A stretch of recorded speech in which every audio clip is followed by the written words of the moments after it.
Let us now discuss rules for filling atomic orbitals. So, rules for filling of atomic orbitals.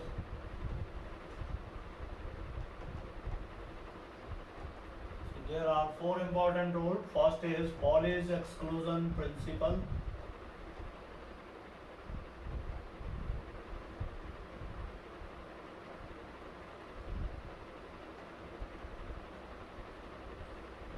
Second is Abbo principle.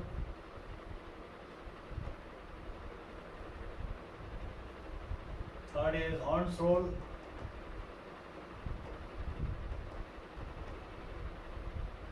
Fourth is Bohr-Bury rule.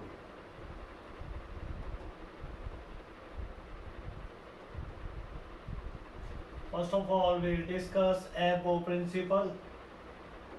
Other rules will be discussed after knowing this principle. Abbo is not a scientist. It is a German word, means building up.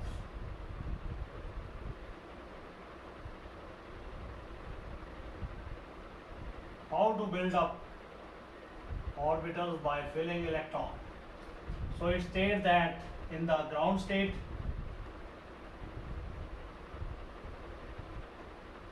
orbitals are filled in order of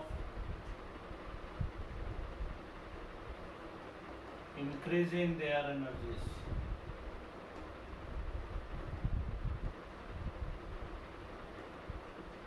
In order to know the energy of the orbitals, let us draw the different orbitals present in different subcells and then crossing them to know the energy order.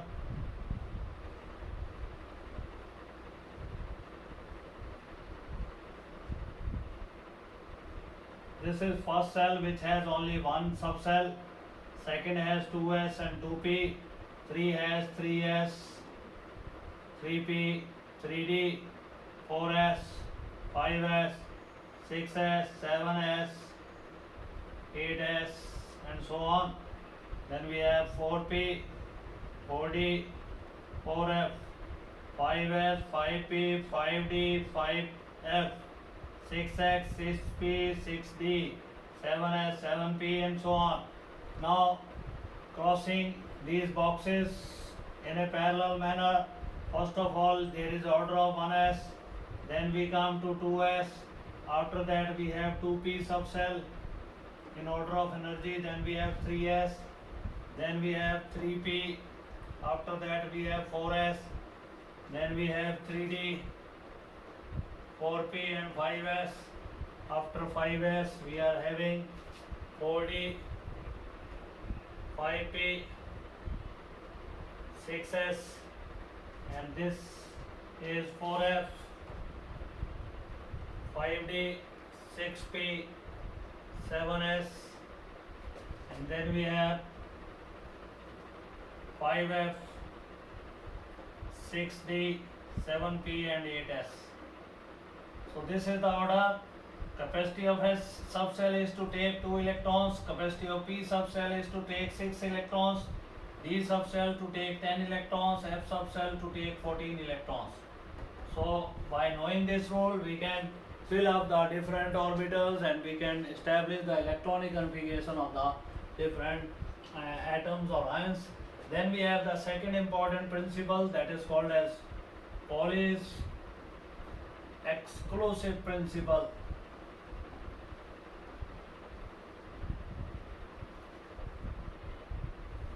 It states that no two electron in an atom can have same values of all the 4 quantum numbers.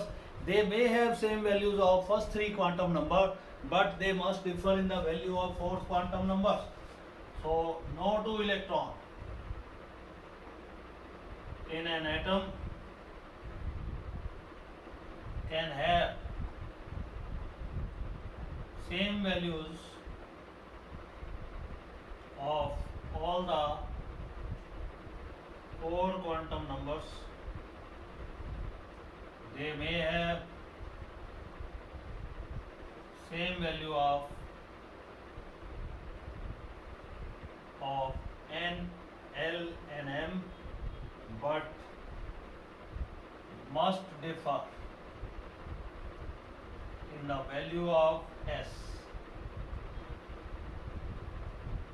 is spin quantum number.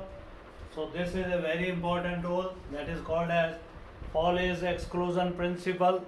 It states that no two electron in an atom can have same values of all the four quantum number.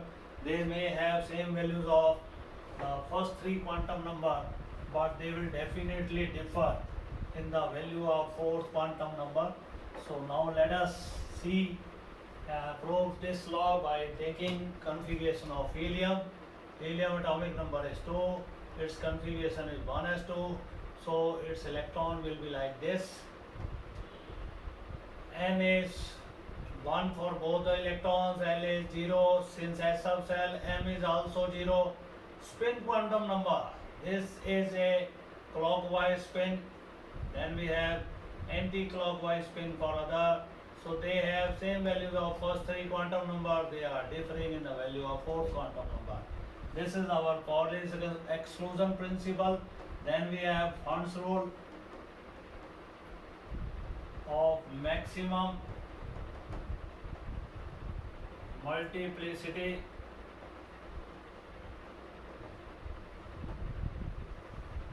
This rule states no pairing of electrons should take place in the orbitals of p, d and f sub cell. P has 3 orbitals, d has 5 orbitals, f has 7 orbitals. So pairing should not take place at all. First these orbitals of a particular subcell, they are singly filled, and then pairing of the electron that is started. So for example, we have nitrogen. It is having the configuration 1s2, 2s2, 2p x1, 2p y1, 2p z1. No pairing has been started. Each of the orbital is given one electron initially. Then we come to oxygen. Now pairing will start from x orbital. Then we come to fluorine. Another pair of electron is formed. Then we have neon having now 10 electrons. So all electrons of the p subcell now they are paired. So pairing starts only once the each orbital of a particular subcell that acquires one electron. After that we can pair up the electron. And now what is the explanation why orbital occupy the different orbitals? Since we know electrons they are identical in charge, so by occupying the same orbital there is repulsion between those electrons. So if there is a probability, there is a space, there is availability of vacant orbitals, so they tend to occupy the separate orbitals. And after filling of the orbitals, if the orbitals are singly filled, then there is no choice, then pairing is started. So pairing is not started in the beginning because it will increase the energy of the system and will decrease the stability of the system. So pairing is not at all started in the beginning. It is started in after the each orbital of a particular cell it gets singly filled, then pairing is started. Then we have very important rule, fourth rule, that is Bohr-Ware's rule.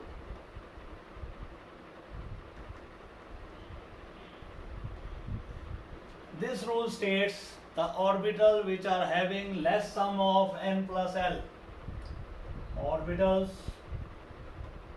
with less sum of n plus l possess less energy, and vice versa. If in case the two orbitals have same sum, an orbital with less energy with less value of n has less energy.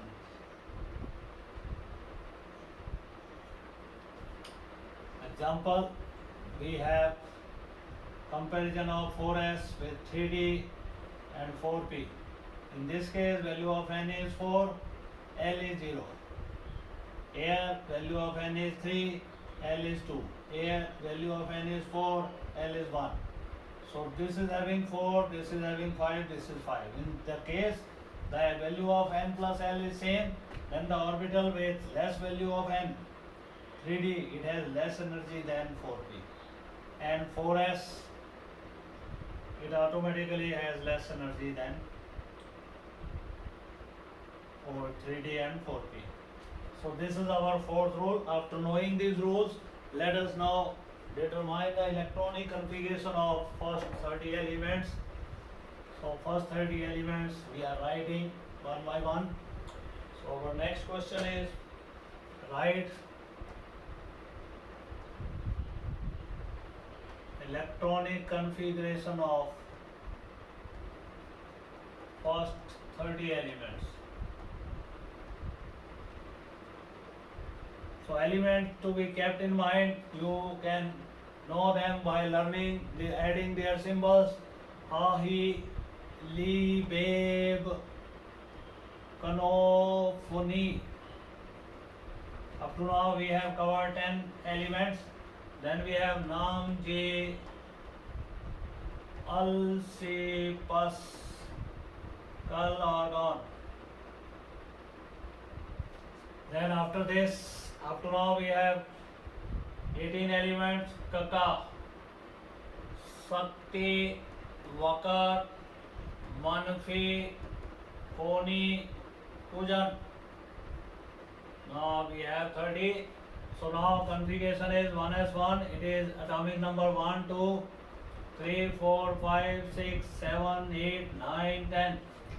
Then we have 11, 12, 13, 14, 15, 16, 17, 18, 19 and 20.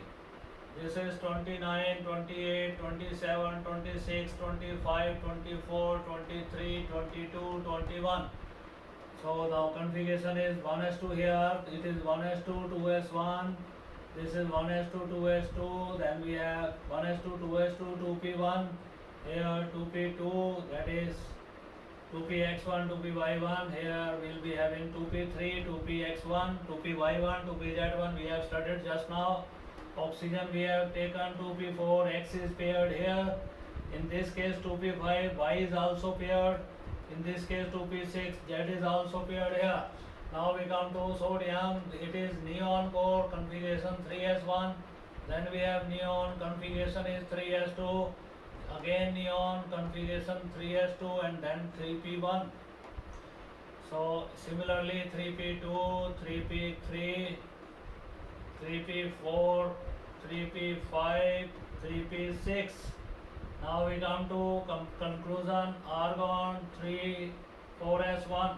After 3s, 4s is there. Then we have argon 4s2. Coming to this series, scandium series, we have argon configuration 3d1, 4s2. Similarly argon 3d2, 4s2. Argon 3d3, 4s2. Argon 3d5, 4s1 now. This configuration is slightly disturbed. Why? We will be giving the reason in the end. Then we have 3d5, 4s2. In this case we have 3d6, 4s2. 3d7, 4s2. 3d8, 4s2. 3d9 होना था, 10 हो गया है, 4s1. This is also disturbed configuration. Then we have 3d10, 4s2. Now our next question is, comment upon electronic configuration of chromium and copper. Comment upon electronic configuration of chromium and copper. So first factor is the symmetry factor. Since chromium was to have 4 electrons in the D subcell and 2 electrons in the 4s subcell, this distribution of electron would not be in the symmetrical, because 4 orbitals of the D subcell out of 5 orbitals will be having 1 electron. 5th D orbital will remain empty or vacant. So in order to acquire symmetry, 1 electron from 4s subcell that is taken by the D subcell, that is transferred from 4s to 3D to make the symmetrical distribution of the electron. Second factor is exchange energy effect. When the subcells are half filled or completely filled, these electrons, they keep on exchanging their position, they keep on changing their orbitals in a subcell, and during this exchange they lose some energy, which is called as exchange energy. By losing this energy, such configurations they acquire extra stability, because exchange energy effect is seen more in case of the half filled and completely filled subcells. So these are the two factors which determine the electronic configuration of chromium and copper. In this case, half filled D subcell is made by lending one electron from 4s subcell. In this case, configuration would have been 3d9 4s2. So one electron is again lent from 4s orbital, it goes in the 3d subcell to make all the d orbitals completely filled. Each d orbital would be now having 2 electrons. So these two configurations, they are governed by number one, symmetry factor, to make the symmetrical distribution of the electron. Second is exchange energy effect. The orbital can exchange their orbitals, the electron can exchange their orbitals. During this exchange, they lose some energy, and this energy so lost is called as exchange energy. By losing this energy, they acquire extra stability. Then we have the why energy of electron in an atom is taken to be negative. Suppose initially we say that electrons and nuclear, they are present far away from each other. So there is no attraction between nucleus and electron.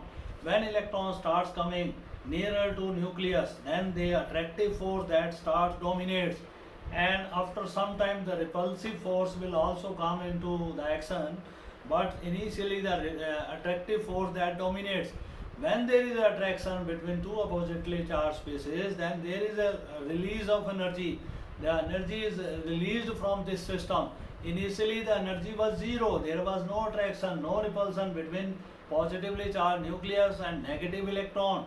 Once electron coming nearer to the nucleus, now the force of attraction that is dominating, and the force of repulsion at a particular, up to particular distance, this attraction dominates over repulsion. If they come more closer to each other, then repulsive force will start dominating. So at a particular state, the decrease in energy is maximum. That is the state where electron get bound to the nucleus and makes atom. Electron, neutron and proton, they all together, they make atom. So from state of zero, the electron, when it is held by the nucleus, we come to the negative state. That's why energy of the electron in an atom is taken to be negative. Then we have what are the weaknesses of Bohr model. We have already explained them. It could not explain spectrum of multi-electron atom, where each bundle of line, Lyman series, Balmer series, Bastian series, bracket series, they further split up into more bundles. This could not be explained by the Bohr model of atom. It could not explain spectral of splitting of spectral lines in magnetic fields, that is called as Siemens effect. It could not explain splitting of spectral lines in electric field, that is called as Stark effect. It does not explain them. It does not obey de Broglie equation, which states that microscopic moving electron is always associated with wave, although it is a particle. So it does not obey that. It does not obey Heisenberg uncertainty principle, nor it explains the shapes of the molecules. So due to these weaknesses, this model of Bohr, that was also discarded, and we introduced a new concept, that is concept of quantum numbers, or we introduced the modern atomic structure, in which we gave the four index numbers, which were determining the average distance. First quantum number, principal quantum number, it helps to determine the average distance of the electron from the nucleus. It helps to calculate energy of the electron in an atom. And second quantum number is azimuthal. It tells us about the subcell of the electron in an atom. Then third is magnetic quantum number, which tells us about the orbitals present in a subcell, and it also tells us where particular electron is located in what kind of subcell. Then we have fourth quantum number, which is called as spin quantum number or magnetic spin quantum number, which tells us about the spinning of electron around its own axis. As we know, our earth has two types of motion, one is around sun, another is around its own axis. Similarly, electron has two types of motions, one is around the nucleus, second is around its own axis. So spin quantum number tells us about the spinning of electron around its own axis, whether it is clockwise or it is in anti-clockwise.